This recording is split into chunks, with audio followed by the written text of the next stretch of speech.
시청자 여러분 안녕하십니까? 지방자치 중점 소식을 전하고 더 나은 지방자치의 방향을 제시하는 지방자치 1번지입니다. 한국 실정에 맞는 지방자치와 지방분권을 모색하는 자리가 마련됐습니다. 한국지방자치학회는 아주대와 함께 지난 17일부터 이틀간 한국형 지방자치의 모색과 신정부의 지방분권 과제를 주제로 학예 학술대회를 개최했습니다. 첫날인 17일에는 마을 공동체를 통한 동네 자치의 확산 및 정착 방안이라는 주제를 통해 마을 공동체의 활성화 방안에 대해 논의했습니다. 이 밖에 제3세계 국가의 헌법 개정과 지방자치, 지방의 리더들이 바라보는 한국 지방분권의 모습 등 다양한 주제로 진행됐습니다. 전북 고창군이 갯벌 복원지를 활용한 생태관광을 활성화시키기 위해 갯벌 생태복원 사업을 펼칩니다. 홍재희 기자가 다녀왔습니다. 생물권 보전지역으로 선정된 전북 고창군이 폐축제식 양식장을 갯벌로 복원하기 위해 갯벌 생태 복원 사업에 나섭니다. 고창군은 2차 갯벌 복원 사업이 지난 2월 해양수산부 갯벌 생태 자원화 종합계획에 반영됨에 따라 총 사업비 70억 원을 투입해 오는 2021년까지 갯벌 생태 복원 사업을 추진합니다.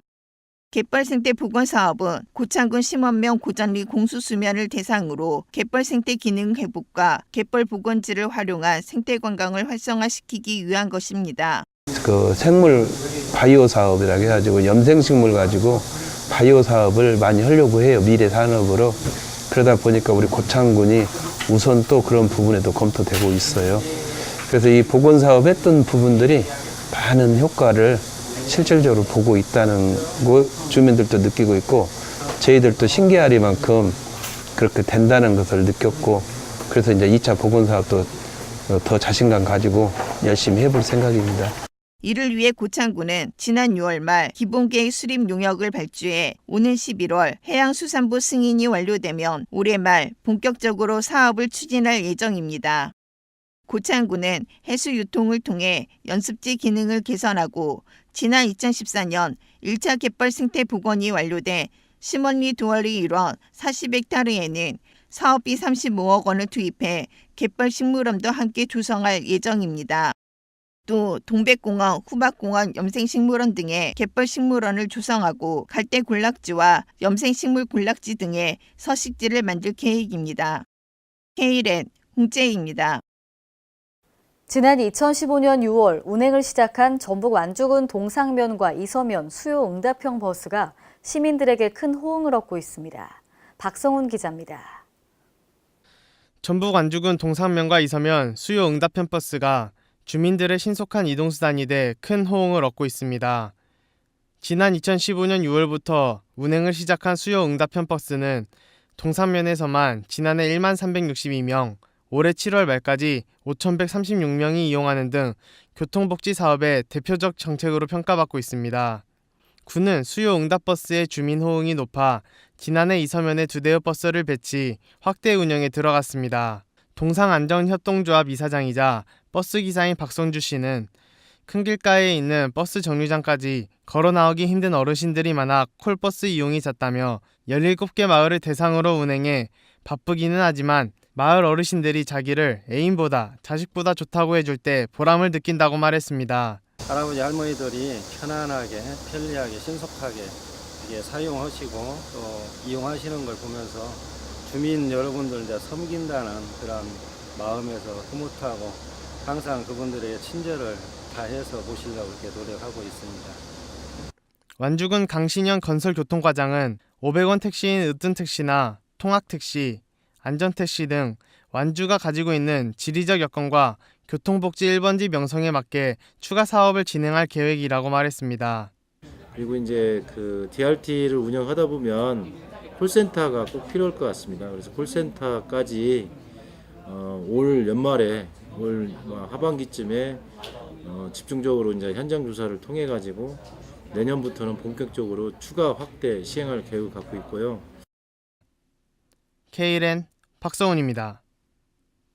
보건의료 관련 국제학술대회인 아시아 태평양 공중보건 국제학술대회가 인천 송도 국제도시에서 열렸습니다. 인천시는 17일 송도 연세대학교 국제캠퍼스에서 제49회 아시아 태평양 공중보건 국제학술대회를 개최했습니다. 이번 행사는 오는 19일까지 4일간 세계 30여 개국 800여 명의 공중보건학자와 정책 전문가가 참석합니다. 참석자들은 공중보건에 대한 새로운 접근, 패러다임 변화의 시대를 주제로 학술대회를 진행하게 됩니다. 또 세계보건안보의제와 통합적 건강보장 등 4가지 세부 주제를 가지고 법령체계를 위한 방안에 대해 논의할 예정입니다. 4차 산업혁명 특별시 조성 등 지역 현안 해결과 내년도 국비 확보를 위한 대전시와 정치권의 협력 행보가 계속됩니다. 대전시는 17일 대전시청에서 더불어민주당 우원식 원내대표 등이 참석한 가운데 더불어민주당 대전시 예산정책협의회를 개최했습니다. 권선택 시장은 대전시도 국정과제의 지방적 구현에 전력을 다하고 있으며 지방분권 실현을 위해서는 국회의 지원이 절실하다는 것을 강조했습니다. 이어 4차 산업혁명 특별시 대전 육성과 대전 의료원 건립, 도시철도 2호선 트램 건설 등 지역 현안 사업이 원활히 추진될 수 있도록 당 차원의 적극적인 지원을 요청했습니다. 오늘의 단신 뉴스입니다. 환경부는 전기차 충전 인프라 설치 운영 지침을 개정해 공용 완속 충전기 설치를 오늘부터 대폭 확대합니다. 그동안 전기차용 공공충전기는 고속도로 휴게소나 공공기관 주차장 등에 급속 충전기 위주로 설치되었는데요. 앞으로는 숙박시설이나 대형마트 등 주차 중 충전도 가능한 면사무소, 주민센터 등의 복지시설에 다양하게 설치해 충전 여건을 개선해 나갈 계획입니다. 이에 따라 준전기차로 평가받는 플러그인 하이브리드 차량의 공공충전 여건도 대폭 개선될 것으로 예상됩니다.